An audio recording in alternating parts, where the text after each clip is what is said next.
Hello and welcome to my channel. My name is JW.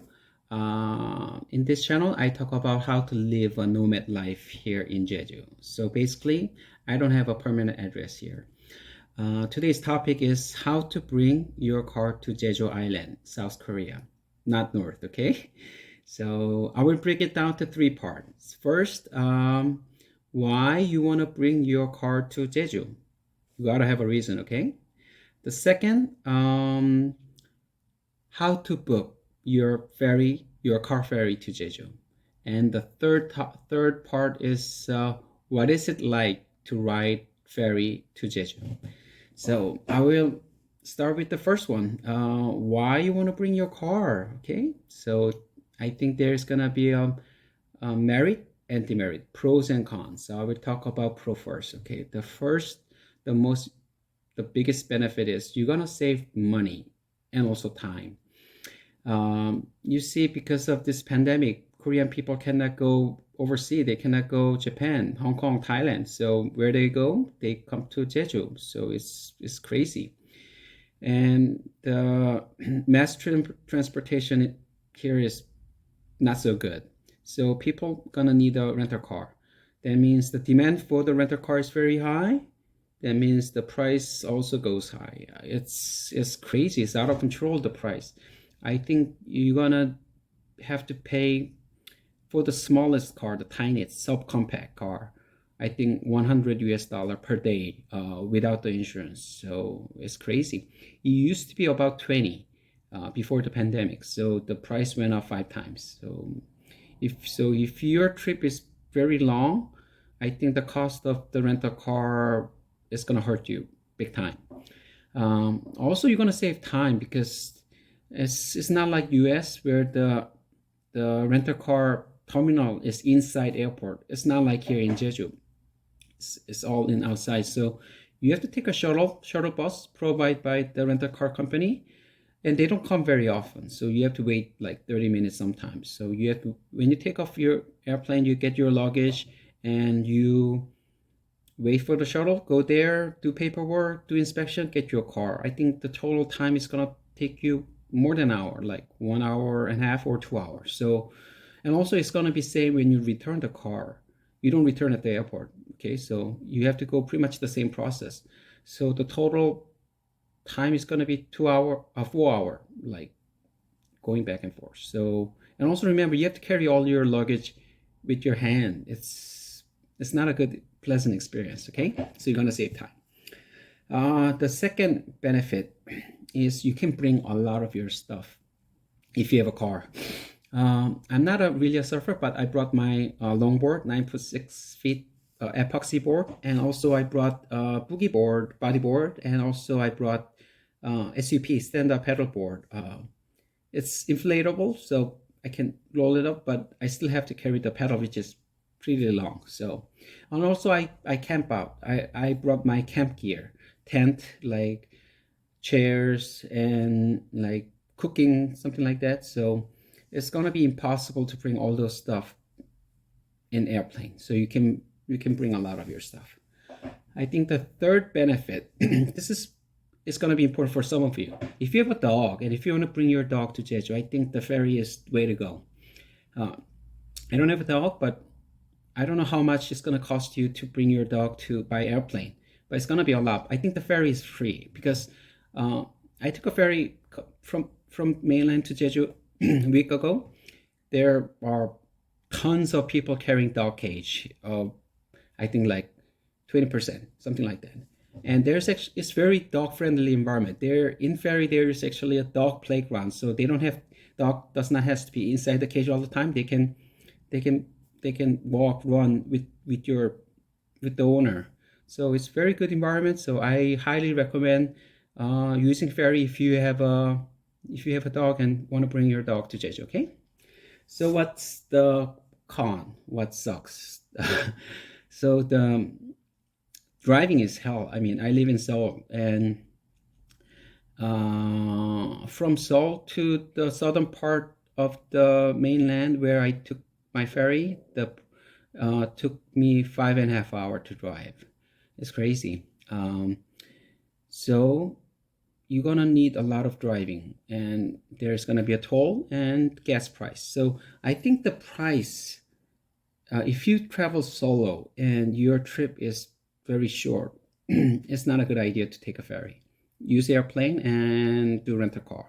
But as a conclusion, if your trip is more than a week, like more than 7 nights, then use car ferry. If less than like 6 nights, then just use airplane and rent a car.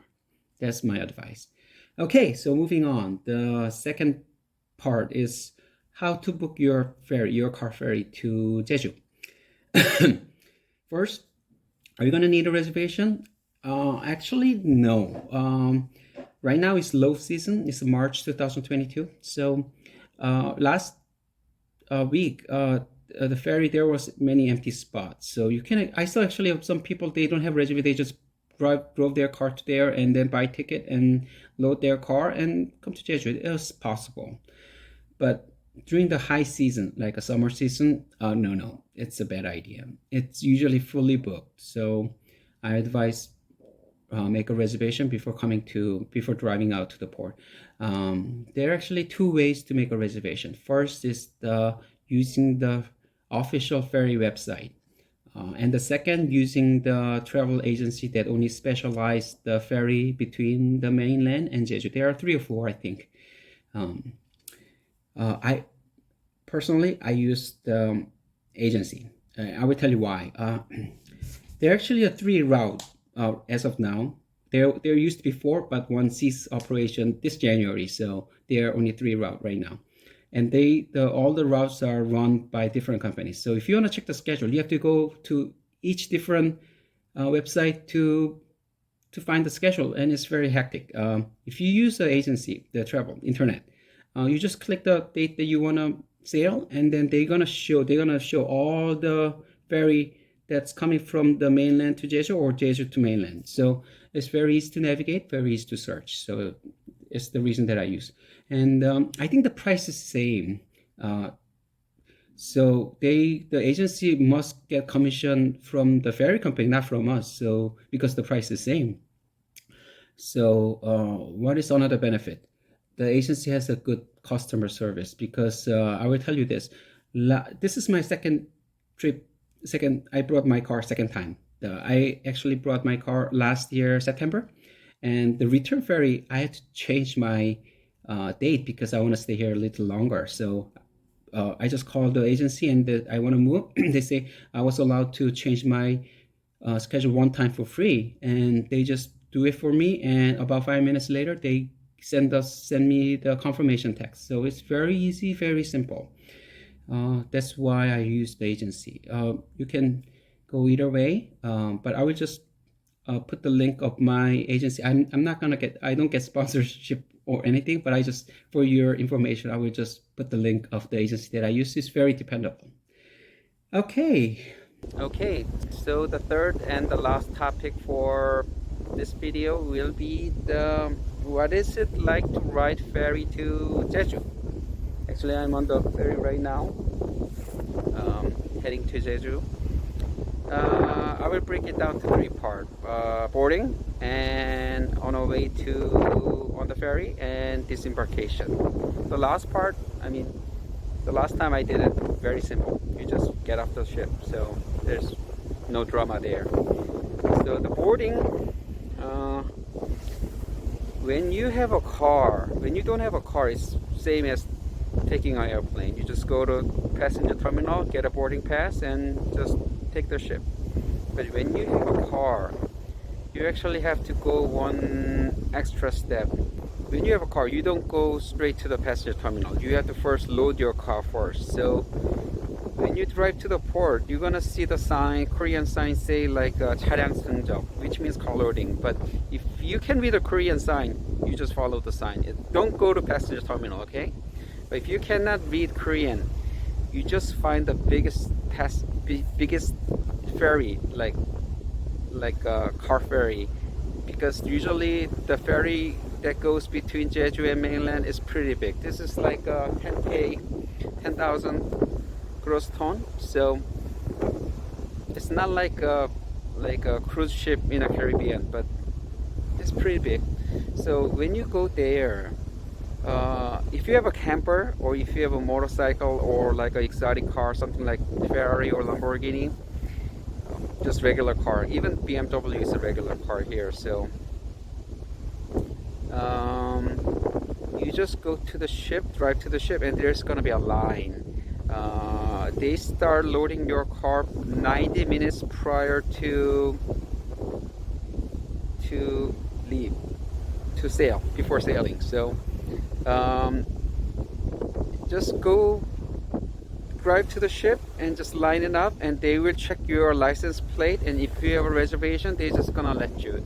There's no, you don't actually even have to talk to them, okay? They're just gonna see your license plate, and your car model matches your license plate, the reservation. They're just gonna let you in. So you just drive inside to the ship, and there's gonna be a guide there, so they gonna direct you where to park, and just park there, and then you and your family take your belongings. Remember, during the sailing you are not allowed to go to your car, so it's gonna be like 2 hour, 3 hour, or 5 hour depending on where you leave. You have to bring your belongings like laptop, charger, like food even. I just watched my video that I took on the ship, and I heard a lot of noise and it's quite annoying. So I will continue my recording my video in this motel in Jeju. It's about, it's very cheap. It's 20 US dollar per day. Maybe someday I make a video about cheap motel in Jeju if any one of you are interested in. Okay, so back to the topic. So once you take your belongings from your car with your, if you have a dog, you have to take your dog in the dog cage. You have to get out of ship and walk to the passenger terminal. Pretty much everybody has to walk to there, so just follow everybody. It's gonna take about 5 minutes. Once you are in passenger terminal, you have to get the boarding pass. They're actually gonna give you 2 boarding pass, one for yourself and one for the car. For the car, you don't need it anymore, but just keep it in case. But for yourself, boarding pass, you're gonna need this, because they're gonna check your boarding pass and your ID at the gate prior to boarding your ship. So keep this. Okay, so what else? I will talk about the cabin, the class. There actually are 3 different categories. The most expensive one will be the private cabin. I never used this, but I heard there is like a double occupancy for couple or quadruple occupancy for family. And also I heard, like, if you have a family like 4 or 5, maybe just book double occupancy, and then so 2 people book for the private cabin, and rest people use just normal like a normal seat, and they can all stay in the same room. This is gonna be packed, but if that's your thing, you can save some money there. Okay, and the second category is like coach chairs, pretty much same as the airplane economy style. It's the one that I use. It's like a reclining seat, so you can, it's not gonna be like a lie flat or full flat, but you can recline a little bit for give you some little comfort. Some ship has like a table, so retractable table, so you can use. Some does not have, depending on the ship. And the last category is like a normal cabin. This is like a big room that can hold from like 10 to 20 people, and they don't have a chair there. It's a carpeted floor, so you have to sit down on the floor, or you can, there's a mat, so you can lie down and sleep if that's your thing. So what kind of things that you can do during sailing? Mainly 2 things. Okay, so one is gonna be a sleeping. I usually sail during the daytime, and I don't sleep during daytime, so I don't do it. But I saw a lot of people sleep in a normal cabin, or even in a coach chair. So if you can sleep, that's good way to kill the time. And another thing that you can do is you can use your phone, which is that I do. There's gonna be, you can pretty much use your data, internet, about 80%. There's gonna be about like 20 to 30 minutes blackout.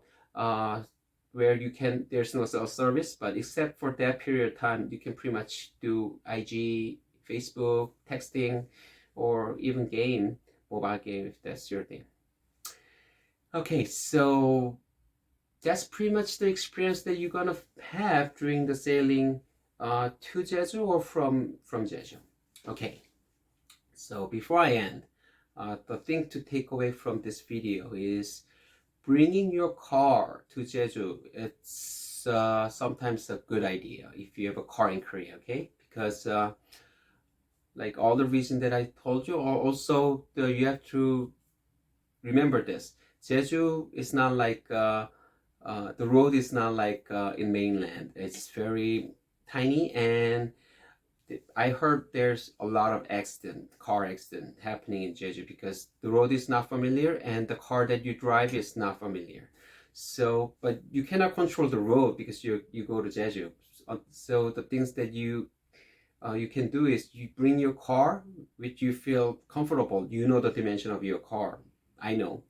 So, and also I know all the how to use the like a navigation, AC, so I don't have to wander around in my car. I know. So, there's a lot of benefits. So I highly recommend if you can bring your car to Jeju, I really highly recommend that you do it. Okay, that's gonna be it for this video, and thank you for watching, and I hope to see you back soon. Okay, thank you. Bye bye.